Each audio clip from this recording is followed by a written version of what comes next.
राहुल कसेरा जी। राधे राधे प्रभु जी महाराज जी, इनका थोड़ा हंसी वाला प्रश्न है। महाराज जी, खूब जोर का भजन कीर्तन करने वाली भार्या चाहता हूँ, इसका चयन मैं कैसे करूं? हेलो। प्रभु से प्रार्थना, अच्छी बात है, अच्छी बात। और आपके जैसा दिव्य बालक। हाँ, अच्छी बात है। और आप वो अवस्था भी बता दीजिए कि मतलब देखो बच्चा, उतने वर्ष तक उसका पालन पोषण करके फिर उसे विरक्त मार्ग में वृंदावन। पहले दुल्हन तो मिले यार।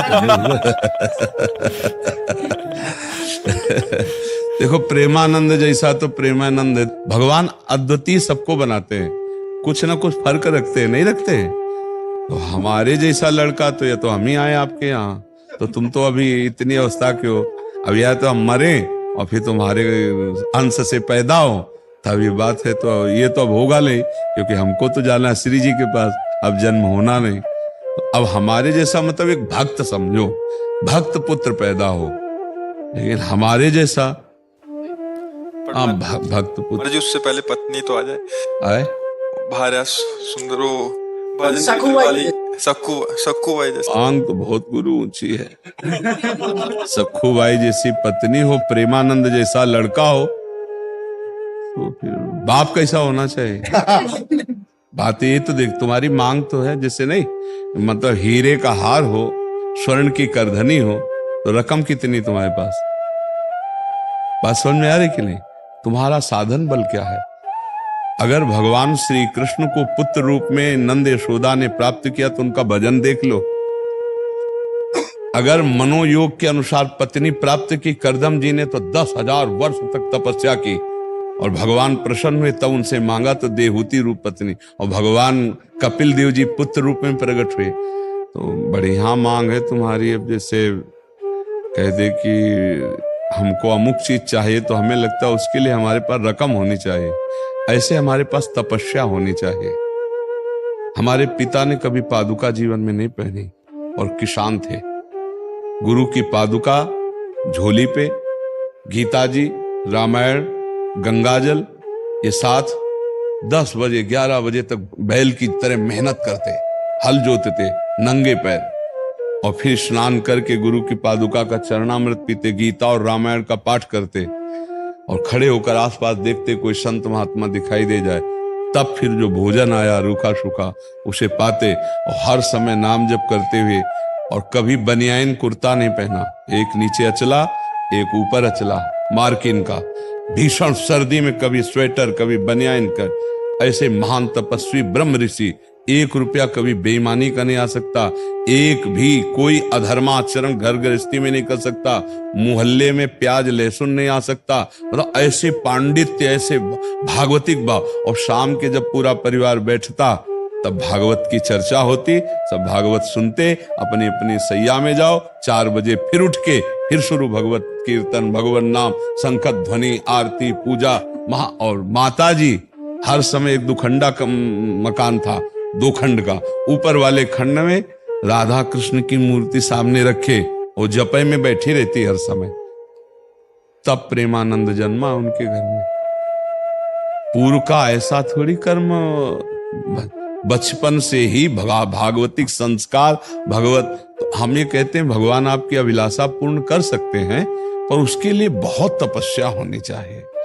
हजारों महात्माओं का सेवन पिताजी ने किया, हजारों महात्माओं का, 8-8, 10-10 महात्मा रोज आते रहते, सबका चरणोदक, सबको भोजन, सबको आने जाने की कोई दक्षिणा व्यवस्था, किसान आदमी, मेहनत की कमाई। तो उसका प्रभाव पड़ा कि हम कई लोग भगवान के मार्ग में हैं, कई, और सब ईमानदारी से तपस्या भजन करने वाले।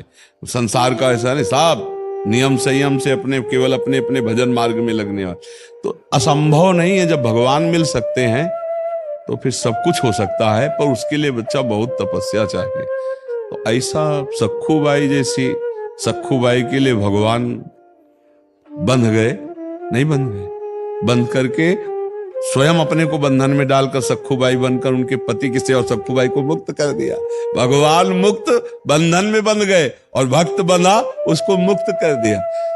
हमें लगता है तुम बच्चा थोड़ा सा ऐसी भावना करो कि भगवान कृपा करें और हमारे अनुकूल पत्नी दे दे, कोई भगवत भक्त पुत्र मिल जाए, ये बढ़िया है, ऐसा भाव करो। और हमारे अंदर सामर्थ्य नहीं तो फिर आशा मात्र से तो नहीं मिल जाएंगे। नहीं, एक आशा करो, आपको बाजार में जाके तो वहां आपको पैसा चाहिए। ऐसे ही संसार में सच्ची मानना, बिना भजन और पुण्य के बिना कुछ नहीं मिलने वाला। जैसे जो लोग पाप कर्म कर रहे हैं, छीना झपटी कर रहे हैं और खूब धन एकत्रित कर रहे हैं, तो उनका पुण्य नष्ट हो रहा है। और जिस दिन पुण्य नष्ट हो गया तो सब एकत्रित किया भस्म हो जाएगा, देख लेना, सब नष्ट हो जाएगा पुण्य के कारण से। तो पुण्य का सारा खेल है। तो हमें लगता है खूब नाम जप करो। नाम जप करते हो? हाँ, खूब नाम जप करो। और भगवान से यार हमें लगता है दुल्हन मांगने की जगह भगवान को ना मांग ले है यार, फिर मतलब घुमा के जाने से अच्छा है भगवान को मांग ले कि आप ही मिल जाओ। तो भगवान को हमें लगता है सीधे उन्हीं से मांग करनी चाहिए और उन्हीं से कहे कि आपको पता है कौन भक्त कैसा है, आप आ जाओ हमारे भावना की पूर्ति के लिए। भगवान बड़े कृपालु हैं। देखो देवकी वसुदेव जी के यहाँ, दशरथ कौशल्या जी के यहाँ भगवान ही तो पुत्र रूप में। उन्होंने कहा आप जैसा पुत्र मिले, तो उन्होंने कहा हमारे जैसा तो हम ही हैं। भगवान सबको अद्वितीय बनाते हैं। भगवान की हम संतान हैं। कुछ न कुछ फर्क मिलेगा, दिमागी फर्क, रूप में फर्क, चाल में फर्क, सोच में कुछ न अद्वितीय मिलेगा। सबको अद्वितीय मिलेगा, नहीं एक जैसा नहीं मिलेगा। कुछ एक जैसे मिलेंगे, कुछ वस्तु है लेकिन कुछ भेद होगा, क्योंकि भगवान अद्वितीय है तो उनकी रचना भी बड़ी अद्वितीय है। कुछ न कुछ फर्क रहेगा, सब एक जैसे नहीं, उनमें स्वभाव में अंतर होगा, उनकी चेष्टा में अंतर होगा। पर बहुत जोर का भाई प्रश्न रहा। अब याद रखेंगे कि सखू बाई जैसी पत्नी मिले और प्रेमानंद जैसा पुत्र मिले, पर पिता कैसा होना चाहिए? इसमें तीनों चीजें तुमने माता और पुत्र की बात कही, पिता कैसे होना चाहिए? राधा नाम जप करो, राधा नाम जप करो, डट के जप करो, डट के जप करो। कोई बात दुर्लभ नहीं, लेकिन मतलब अभी संसार में ये हो गया है प्रभु जी की मतलब एक माँ जो है मतलब कि 4 बच्चों का पोषण कर सकती है, लेकिन 4 बच्चे मिलके एक माँ को पोषण नहीं कर सकते। इसलिए हम चाहते हैं कि थोड़ी भक्ता मिले, बस, और कोई डिमांड नहीं। थोड़ी भक्ता मिले ये तो चल जाता। आपने बहुत ऊंची बात कह दी ना।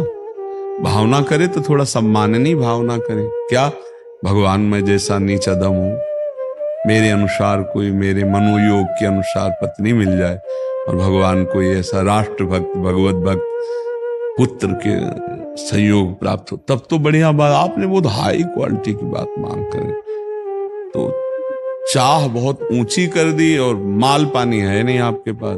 तो ऐसा नहीं कि एक से एक तपस्विनी, एक से एक जितेंद्रीय साध्वी है। भगवान कृपा करे तो ऐसा भी संग मिल सकता है, पर बहुत सावधान होकर पहले खुद को तैयार करो ना। अच्छी आशा रखो, नाम जप करो, थोड़ा दंड बैठक मारो। करते हो कुछ व्यायाम? महाराज जी जब से सुना मतलब अभी फिलहाल 10-15 दिन से, तो मतलब कि सुबह 4 बजे उठता हूँ, उसके बाद वज्रासन में तांबे के पात्र में रखे आज ऐसा बताया गया है। हाँ हाँ, थोड़ा व्यायाम करते हो? अब शुरू किया है? व्यायाम शुरू किया, 10-15 मिनट करता हूँ पहले। अच्छा अगर बताओ दुल्हन ना मिले तो क्या करोगे फिर? तो फिर बाबा जी बनेंगे। अगर मांस मछली भी खाएगी तो नहीं करेंगे, मांस मछली भी खाएगी, लहसुन प्याज भी खाएगी। वैसे आजकल जो दुल्हन तुम मांग रहे हो, भगवान ब्रह्मा जी कोई नई रचना करे हो तो हमें नहीं लगता लई तो बहुत कठिन लई। आजकल के भगवान कृपा करे, आजकल की बच्चियां बहुत और बच्चे भी बहुत ऐसे रजोगुणी, तुम्हारे जैसे सात्विक बच्चे तो बहुत कम मिलते हैं ना। तो भगवान से प्रार्थना करो, भजन करो, और अगर ब्याह ना हो तो बढ़िया बात सोचे हो, फिर भगवान के मार्ग में स्वयं चल दे, स्वयं प्रेमानंद बन जाए, प्रेमानंद में मगन हो जाए। इच्छा भी नहीं है ब्याह करने की, माता की थोड़ी चाह है, इसलिए इच्छा नहीं है इसकी। माता पिता चाह रहे हैं कि नहीं, माता चाह रहे हैं, पिता का ध्यान। पिता का शरीर पूरा होगा। कै भाई हो? तो बड़ा कौन है? बड़े हैं? उनका ब्याह हो गया है? हाँ तो ठीक है, तुम आप इंतजार करो, सखू बाई जैसी कोई देवी मिले, और ना मिले तो फिर भजन के मार्ग में निकल पड़ना। पर अच्छा लगा यार तुमसे बात करके। तुम सात्विक पुरुष हो, थोड़ा सा भी निर्णय करने में क्षमता कमजोर है, लेकिन आप ब्रह्मचर्य से आए, आज से पक्का बिल्कुल ठीक से रहो ना। और अगर ब्याह हो, स्वतः ब्रह्मचर्यशील होता है, हम कभी अपनी चेष्टा से नहीं करते। हाँ ठीक है। आप क्या होता है बच्चा, जब प्रारंभ में हम स्वयं चेष्टा से नष्ट करते हैं, उसका अभ्यास बन जाता है, वो फिर स्वाभाविक नष्ट हो। अगर प्रारंभ से ब्रह्मचर्य, जब तक गृहस्थी में जाए तब तक ब्रह्म, तो जब गृहस्थी में जाएगा तो इसके द्वारा संतान भी बहुत बलिष्ठ और विवेकवान पैदा होगा। ब्रह्मचर्य बहुत अमोघ शक्ति है। ये समझो कि अगर आप 2 वर्ष ब्रह्मचर्य रहो, नाम जप करो, और फिर संतान की भावना और संतान उत्पत्ति करने की क्रिया के पहले भगवान को प्रणाम, समस्त देवताओं को प्रणाम, और शास्त्रीय पद्धति, अमुक तिथि, अमुक समय, अमुक ऐसा, और फिर संयोग किया जाए, तो वो जो पुत्र हो, 2 वर्ष मात्र ब्रह्मचर्य। फिर यहाँ तो गर्भस्थ शिशु हो जाने पर भी ब्रह्मचर्य नहीं रहते, तो इसीलिए वो आचरण विहीन संतानें होती।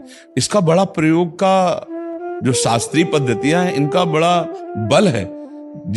जिस समय भगवान कश्यप जी ने ब्रह्मचर्य धारण करके, और विनता और कद्रु पर, तो विनता से गरुण भगवान पैदा हुए, अरुण भगवान पैदा हुए, 2 पुत्र, जो अरुण जी सूर्य के सारथी और गरुण जी हरि के वाहन, और कद्रु से भगवान शेष जी पैदा हुए, वासुकी जी पैदा हुए। ये देखो ब्रह्मचर्य का चमत्कार। वो ऐसे नहीं, जब संतान प्रकट करते थे तो बहुत वर्ष ब्रह्मचर्य रह के तप करके तब फिर संतान प्रकट करते थे। अब जैसे गंदे आचरण, गंदा पेय पदार्थ पे, गंदी भावनाएं, तो वैसे संतानें होती। अगर वास्तविक अपने जीवन में अपनी संतान की उन्नति चाहे तो कुछ समय तक ब्रह्मचर्य रह करके तब ऐसा, और जब गर्भ में बालक आ जाए, ये पता चल जाए गर्भ, तो कभी संयोग ना करे। फिर भगवान नाम कीर्तन, खान पान साथ, तो उस बालक में, गर्भस्थ शिशु में भक्ति के परमाणु आ जाएंगे, और वो चाहे राष्ट्र भक्त बने, चाहे भगवत भक्त बने, वो नाम रोशन करेगा। अब आजकल वासनाओं से सब खेल हो रहे हैं, तो इसीलिए संतानों में वो ओज, तेज, वो संयम नहीं पाया जाता। ब्रह्मचर्य बहुत बड़ी तपस्या है, बहुत बड़ा जीवन है, जिसको लोग समझ नहीं रहे। छोटे छोटे बच्चे ब्रह्मचर्य की हानि कर रहे हैं। ब्रह्मचर्य को बहुत संभालना चाहिए। मोबाइल से के दोषों से बचना चाहिए, गंदे दोष करेंगे तो उससे हानि हो जाती है। ठीक है बच्चा, नाम जप करो, थोड़ा दंड बैठक मारो, और अपने अच्छे भाव से रहो, और इंतजार करो जब ऐसा कोई संयोग बन जाए। 26 के हो, कई साल इंतजार करोगे? 36 तक। 36 तक देख लो भाई, अगर जिंदा रहे तो 36 के बाद फिर मिल लेना। ले